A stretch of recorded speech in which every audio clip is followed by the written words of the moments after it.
Zoti Glos, mirë se erdhët në studion e Politikos. Kjo është intervista e parë në këtë ambiente dhe qëllon të jetë edhe një lloj interviste lamtumire e juaja me Tiranën. Faleminderit që e pranuat ftesën. Ngjarjet janë shumë dhe ne për këto ngjarjet e fundit do të flasim sot në këtë 30 minutësh intervistë. Ja, ganz herzlichen Dank, lieber Alfred, dass ich... Një falenderim të përzemërt Alfred për ftesën dhe ishte në fakt me të vërtet një fundjavë tepër tensionuese dhe do të flasim jo vetëm për zhvillimet e javës të fundit, por edhe zhvillimet e kohëve të fundit. Mund të them që misioni tim po I vjet në fundit dhe do të marr shumë gjëra të mira nga ky vend, por fatkeqësisht dhe gjëra të cilat nuk më kanë pëlqyer.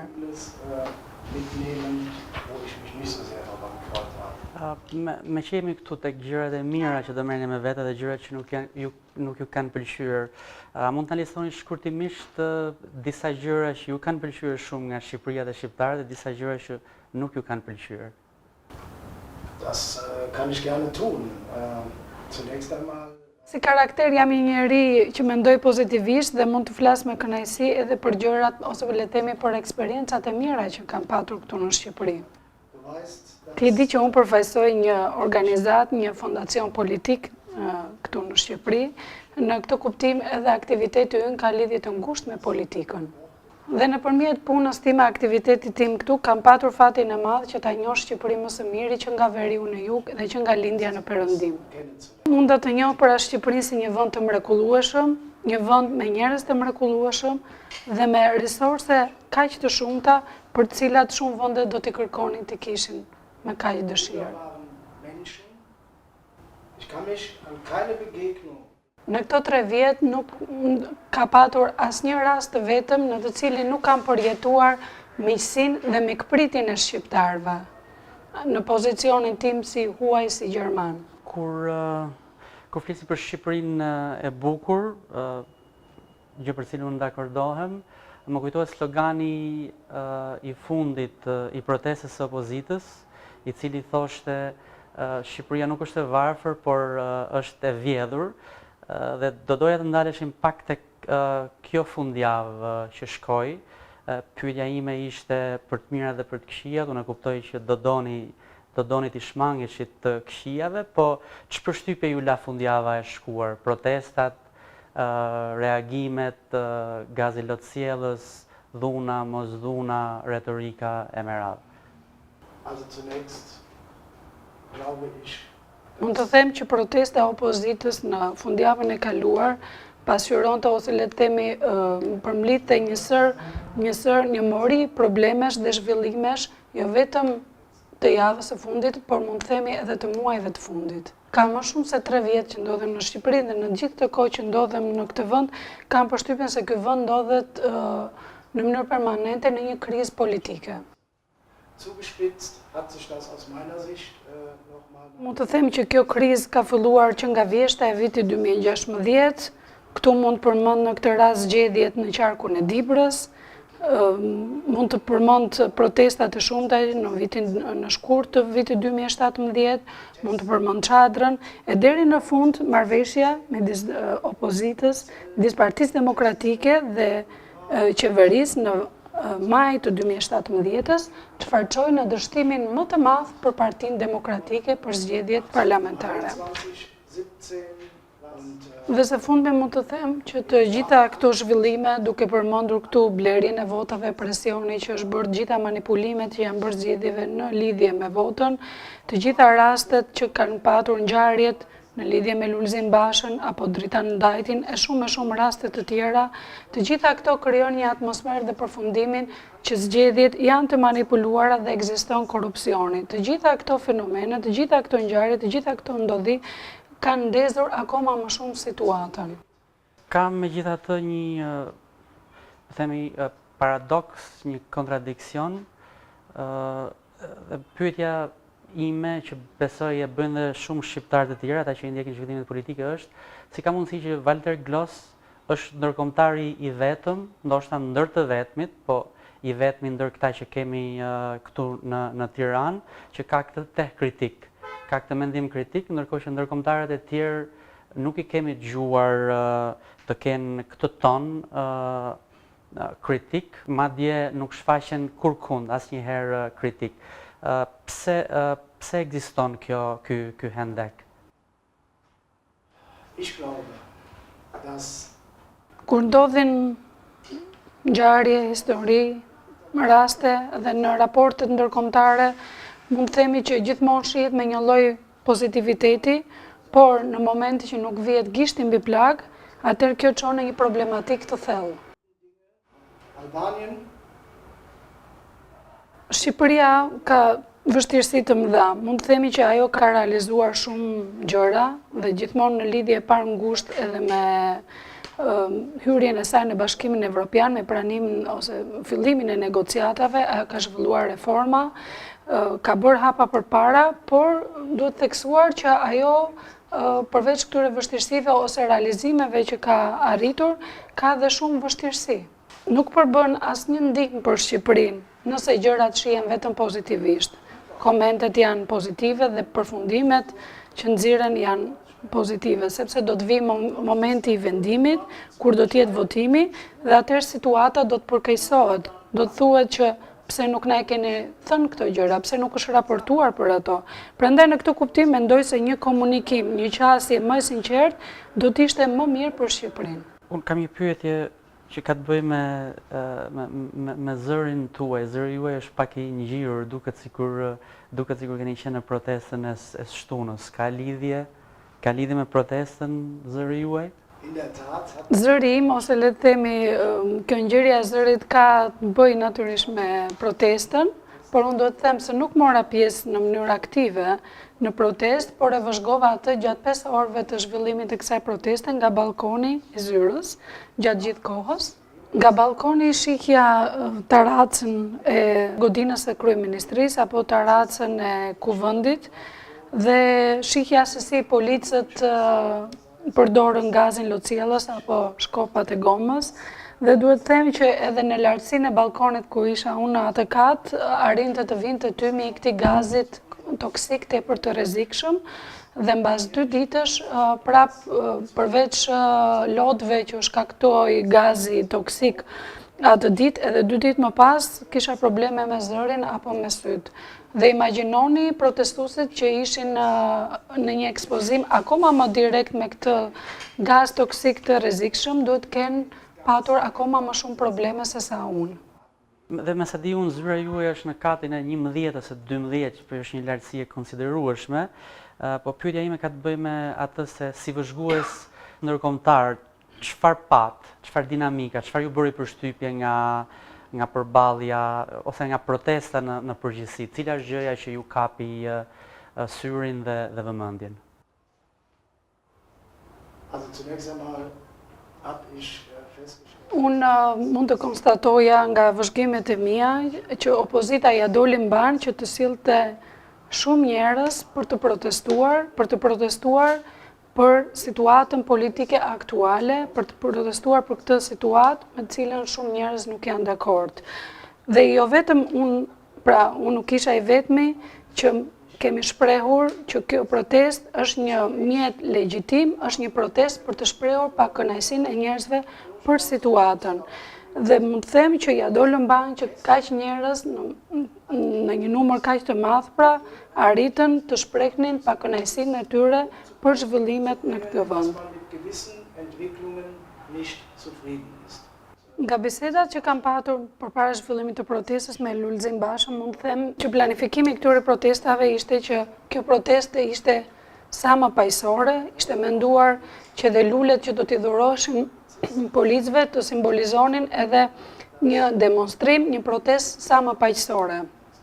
Por mund t'ju them, nga konstatimet e mia, nga vëzhgimet e mia, që unë pash se si erdhi një re tymi nga taraca e kryeministrisë dhe gjithashtu mund të them që edhe shashkat që u hodhën përkundrejt pra nga drejtimi I demonstruesve, I protestuesve, dhe diçka tjetër që vura re ishte dhe shkëputja ose mund të themi boshllëku që u krijua në radhët e policisë si një ftesë, le të themi, për të hyrë drejt godinës së kryeministrisë nga radhët e protestuesve. Damit sie auf das Präsidentenamt stürmen konnten.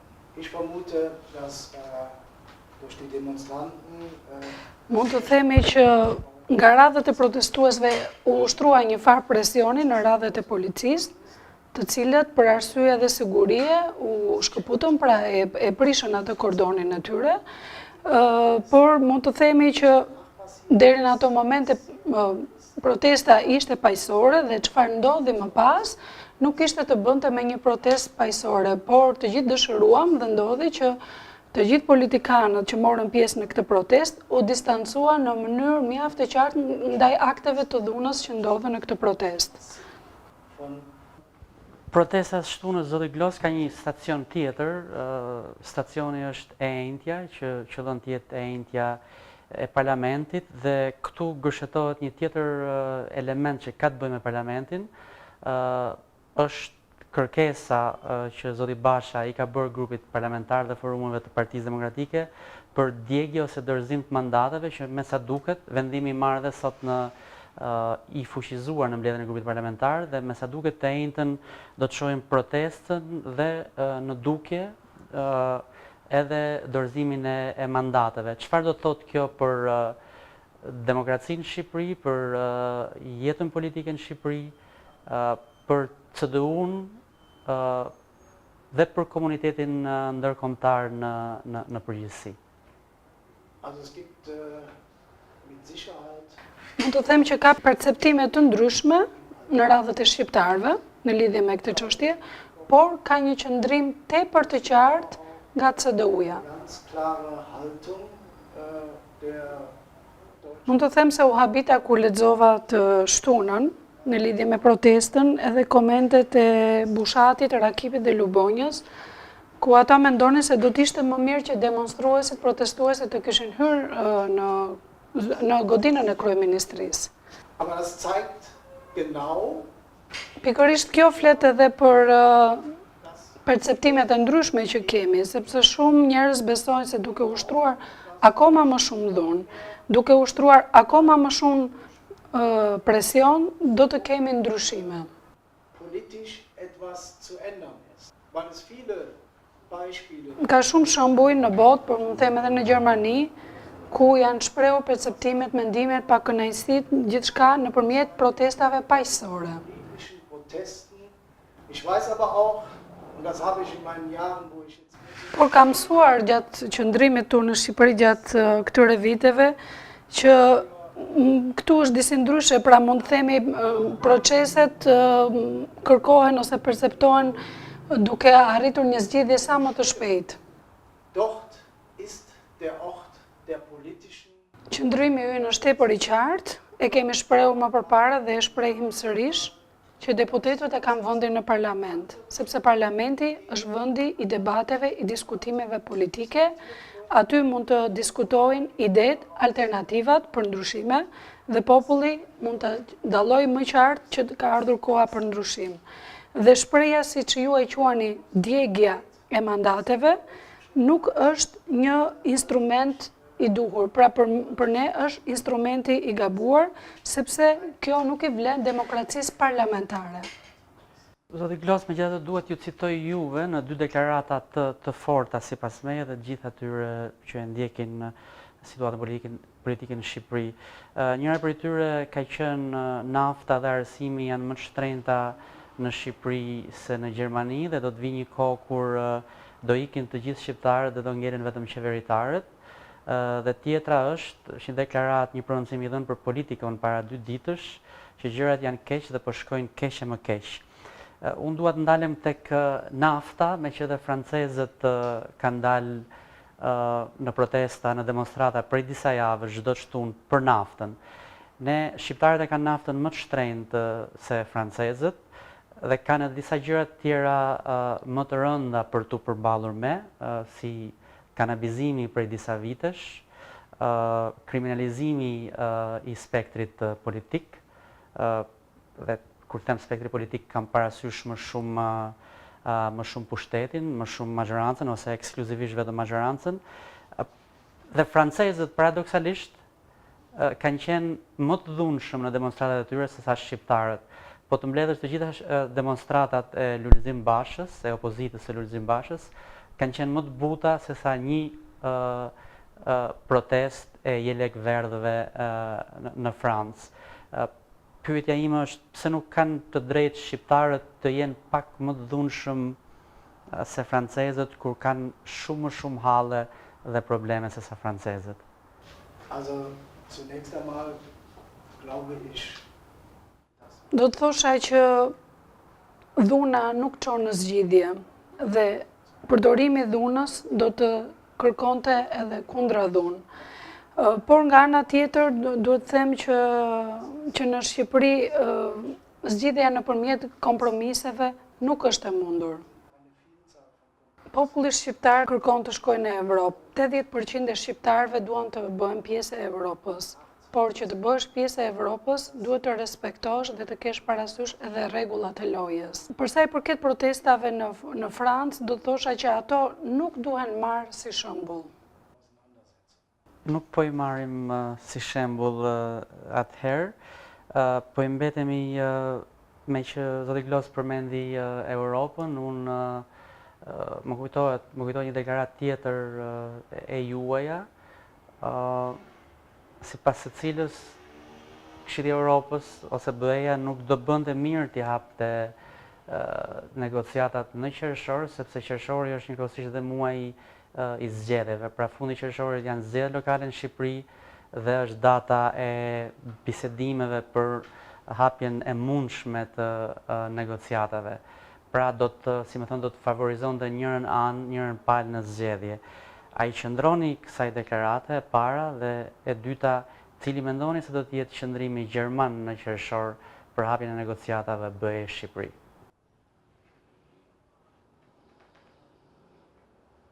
Also ich habe innerhalb von einer Woche nicht meine Meinung. Unë natyrisht që nuk e kam ndryshuar mendimin tim brenda një jave dhe mund të themi që është detyrimisht e nevojshme që mos hapen bisedimet e negociatave pak para zgjedhjeve lokale të qershorit, sepse kjo do të shërbente si municion për njërin apo tjetrën palë dhe informacioni dhe konkluzionet që do të vinin do të përdoreshin në fushatën zgjedhore. Mendoj që këto tema janë tepër të çmuara për t'i përdorur në fushata zgjedhore.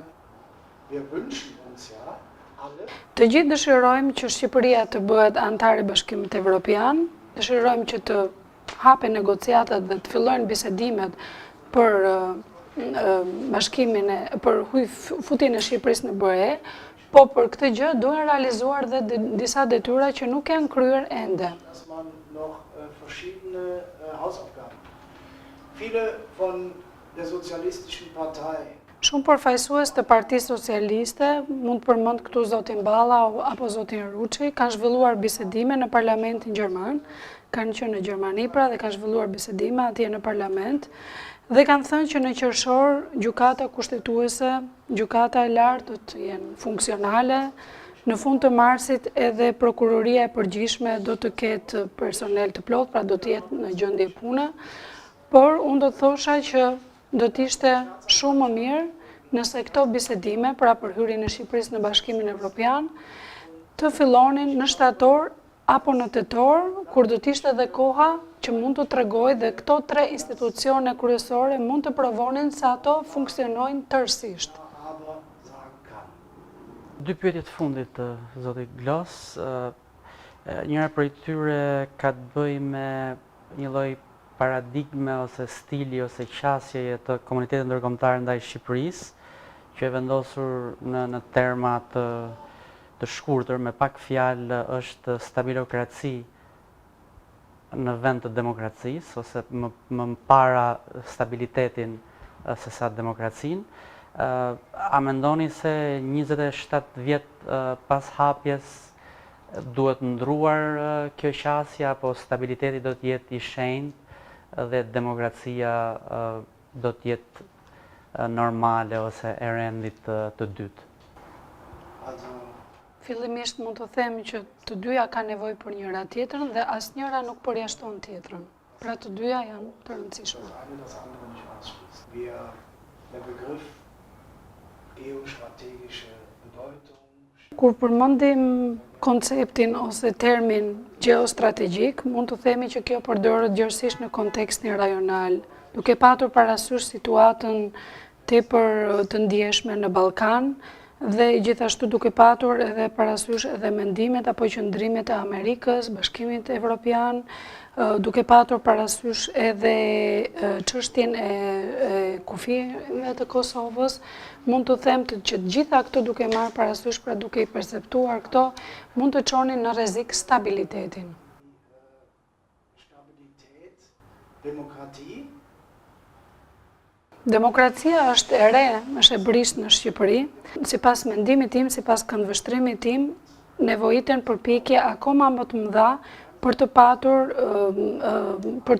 të patur një stabilitet sa më të qëndrueshëm në Shqipëri dhe për ta mbrojtur këtë stabilitet edhe nga jashtë, nga ndikimi i jashtëm. Nicht umsonst sagen viele. Shumë njerëz kanë rezerva për demokracinë e re në Shqipëri. Kanë rezerva sepse shohin që nuk janë kaq të forta ato shtyllat e demokracisë. Këtu përmendim judikativin, legjislativin, por edhe dhuna që përdoret ndaj mediave, ku në këtë pikë ne si Fondacion Konrad Adenauer jemi shumë të shqetësuar. Dhe gjitha këto nuk flasim për një demokraci të stabilizuar. Zoti Klos, nëse në mënyrë simbolike Politico do t'ju jepte një çmim në mënyrë simbolike, ai do të ishte ndërkombëtari kritik i vitit. Gjë që ju ka çuar kjo të qenit kritik me gjendjen në Shqipëri, jo vetëm me qeverinë, po se si shkojnë gjërat në Shqipëri dhe për ta nisur nga fjalit tuaja të fundit, demokracinë edhe pak konsoliduar, ju kanë vënë në pozita jo të lakmueshme me kryeministrin e vendit, i cili me nën tekst ju ka përmendur her pas here, ndoshta duke mos ju thënë emrin, por duke ju nënkuptuar juve. Si po largoheni, po ikni nga Shqipëria, duke menduar çfarë për kryeministrin ton dhe për mënyrën se si ai përballet edhe me të huajt që janë kritik, që janë pak, ose një ose dy, por edhe me median, edhe me situatat e brendshme.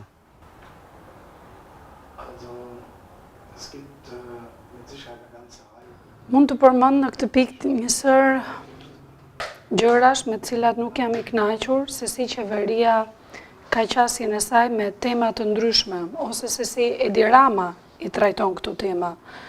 Në këtë pikë mund të sjell shumë shembuj, njëri prej tyre për shembull është edhe censorshipi për mediat online, ose sulmi që është bërë Voice of America, zëri i Amerikës, dhe kjo flet e gjitha për një qasje jo suverene, dhe kur tregon që kur je i sulmuar, pra qeveria ndihet ose Edi Rama ndihen të sulmuar dhe reagojnë në mënyrë të tillë.